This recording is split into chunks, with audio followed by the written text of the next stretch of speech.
பால் கொழுக்கட்டை எப்படி செய்யுதுன்னு பார்க்கலாமா? ரொம்ப ஈஸியான முறையில் செய்யலாம். தேங்காய், பச்சரிசி மாவு, சர்க்கரை இது மூணுத்தையும் வச்சு எப்படி செய்யுதுன்னு பார்க்கலாம். இதை மாதிரி பச்சரிசி எடுத்துக்கோங்க. தண்ணியில் போட்டு ஊற வச்சுருங்க. 1 மணி நேரம் 2 மணி நேரம் கூட நல்லா ஊறலாம். இதை மாதிரி ஊற வச்சுட்டு நல்லா கழுவிடுங்க. அப்போ தான் வெள்ளையாக இருக்கும். இது பாருங்கள், நல்லா கழுவியாச்சு. வெடிக்கட்டி இதை மாதிரி ஜல்லடியில் கொட்டி காய வச்சுருங்க.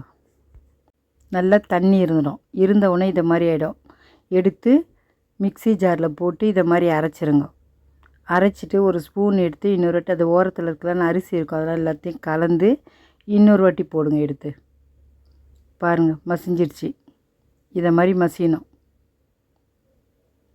நல்லா மசிஞ்ச உடனே இப்போ அவிக்க ஆரம்பிக்கலாம். ஒரு துணி போட்டுட்டு, இட்லி குக்கரில் துணி போட்டுட்டு இந்த மாவு எடுத்து அதில் கொட்டிடுங்க. கொட்டிட்டு இந்த மாதிரி மூடிடுங்க. எல்லாத்துக்கும் இது மாதிரி தான் அவிக்கணும். மூடி போட்டு 15 நிமிஷத்தில் வெந்துடும். எடுத்து இதை மாதிரி தட்டில் கொட்டி ஆற வச்சுருங்க. கட்டியாக இருக்கும். அதுங்க கட்டியாக இருக்கும். அப்படியே ஆறின பிறகு எடுத்து மிக்ஸி ஜாரில் போட்டு ஒரே ஒரு சுற்று விடுங்க. அதை பாருங்கள், திருப்பி நல்லா அந்த கட்டியெல்லாம் போயிடுச்சு. எடுத்து ஒரு பாத்திரத்தில் இது மாதிரி கொட்டிக்கோங்க. எல்லாத்தையும் இது மாதிரி கட்டி இல்லாமல் அரைச்சி இது மாதிரி போட்டுக்கிட்டு அதுக்கு தேவையான பொருட்கள் தேங்காய் எடுத்து ஜாரில் போட்டுக்கிட்டு அது கூட 2 ஏலக்காய் பீஸும் போட்டு நல்லா இது மாதிரி அரைச்சி வச்சுக்கோங்க. தண்ணிலாம் ஊற்றக்கூடாது, தேங்காய் அப்படியே அரைச்சி வச்சுங்க. 2 கப்பு மாவு, தேங்காயும் ஏலக்காயும் அரைச்சி வச்சது 1 கப்பு. இப்போ ஒரு பாத்திரம் எடுத்து 2 கப்பு பச்சரிசி மாவையும் அதில் சேர்த்துருங்க. ஒரு கிண்ணம் வச்சு அதில் கொஞ்சம் போல் தண்ணி ஊற்றிக்கோங்க. இந்த மாவு பிசைகிறதுக்கு தண்ணி காஞ்சிருச்சு. இப்போ அந்த மாவில் கொஞ்சம் கொஞ்சமாக தண்ணி ஊற்றி பிசைங்க. எல்லாத்தையும் தண்ணி ஊற்றினா கொலன்னு ஆகிடும். கொஞ்சம் சூடாக இருக்கும். ஒரு கரண்டியை வச்சு இதை மாதிரி கலருங்க. இன்னும் கொஞ்சம் தண்ணி ஊற்றுங்க. இப்போ கரண்டியில் கலரிடுங்க. கையை வச்சிடாதீங்க, கொதிக்கும். நல்லா கலரிட்டு சூடு ஆறின பிறகு இதை இப்படி கையில் எடுத்து பாருங்கள், உருண்டை பிடிக்க வரும். இப்போ சூடாக இருக்குது பாருங்கள், சூடு ஆறிச்சு. அந்த மாவை அப்படியே பிசைஞ்சு வச்சுங்க. இதை மாதிரி உருண்டை பிடிக்க வரணும். இப்போ இந்த மாவு ஆற வச்சுட்டு இப்போ எடுத்து உருண்டை பிடிச்சிக்கோங்க. இதை மாதிரி பிடிக்கணும் உருண்டை.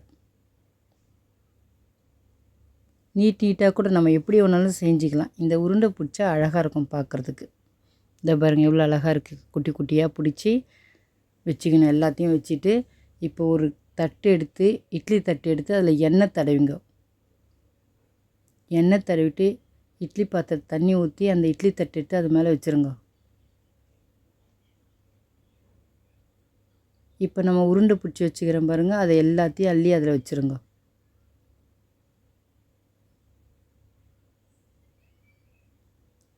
எல்லாத்தையும் எடுத்து உள்ளே வச்சுருங்க. வச்சுட்டு பாருங்கள், வச்சுட்டு தட்டு போட்டு மூடிடுங்க. 10 நிமிஷம் அவ்வளோதான், வெந்துடும். பச்சரிசி மாவு, சர்க்கரை, ஒரு கிண்ணம் எடுத்து பச்சரிசி மாவை அதில் கொட்டிடுங்க. கொட்டிட்டு பச்சை தண்ணியை ஊற்றி நல்லா கலக்கிடுங்க. தண்ணியாக கலக்கணும் மாவை. அதுக்கப்புறம் அடுப்பில் ஒரு கிண்ணத்தை வச்சுட்டு அதில் கொஞ்சம் போல் தண்ணி ஊற்றிடுங்க. இதை நல்லா கலக்கிட்டிங்களா? கலக்கிட்டு அடுப்பில் வச்சிங்க பாரு, அந்த தண்ணியில் இதை சேர்த்துருங்க. சேர்த்துட்டு நல்லா தண்ணியாக இருக்கணும், திக்காலாம் கரைக்கூடாது. தண்ணியாக கரைச்சி ஊற்றிட்டு இப்படி கரண்டி வச்சு கலக்கிட்டே இருங்க. இல்லை அடி பிடிச்சிரும். மாவுன்றதால அடி பிடிக்கும். அதுக்குள்ளே பக்கத்தில் இது வெந்துருச்சு பாருங்கள், அது வெந்துடுது. இப்போ இதை கலக்கிட்டே இருக்கணும். கையை விட்டுட்டிங்கன்னு வச்சுங்களேன், தீஞ்சு போயிடும். அதனால் கலக்கிட்டே இருங்க. இதை மாதிரி கொஞ்சம் திக்காகணும். திக்காக மட்டும் வைக்காதீங்க, தண்ணியாக இது மாதிரி கரைச்சி ஊற்றணும். பாருங்கள், இன்னும் கொஞ்சம் திக்காகட்டும். மாவும் வேகணும், திக்காகணும். இன்னும் கொஞ்சம் திக்காகட்டும். இப்போ திக்காயிடுச்சா, இப்போ சர்க்கரையை சேர்த்துட்டு கலக்குங்க. சர்க்கரை சேர்த்தோன்னா கொஞ்சம் தண்ணியாக இருக்கும். திருப்பி கலக்கிட்டே இருங்க. கையை விட்டிங்கன்னா அடி பிடிச்சிரும் மாவு. இப்போ தேங்காவும் ஏலக்காய் உடச்சி வச்ச பாருங்கள், அதை சேர்த்துட்டு திருப்பி கலக்குங்க. நல்லா கலக்கி விடுங்க. நல்லா இது மாதிரி கலக்கிட்டே இருங்க. கட்டி இல்லாமல் கலக்கிட்டே இருங்க. பாருங்கள் நல்லா எப்படி ஆயிடுச்சு, திக்காயிடுச்சு. அவ்வளோதான். இப்போ நம்ம உருண்டையெல்லாம் எடுத்து வச்சோம் பாருங்கள், அதெல்லாம் எடுத்து அதில் சேர்த்துருங்க. அவ்வளோதான். இப்போ போட்டு கரண்டி போட்டு கலக்க, உண்டெல்லாம் உடையாது. நல்லா தாராளமாக வேகமாக கூட கலருங்க, ஒன்றுமே ஆகாது. நல்லா கரைச்சி விடுங்க. அவ்வளோதான். இன்னும் கொஞ்சம் இருக்கட்டும், கொஞ்சம் தண்ணியாக இருக்குது, இன்னும் கொஞ்சம் திக்காகட்டும்.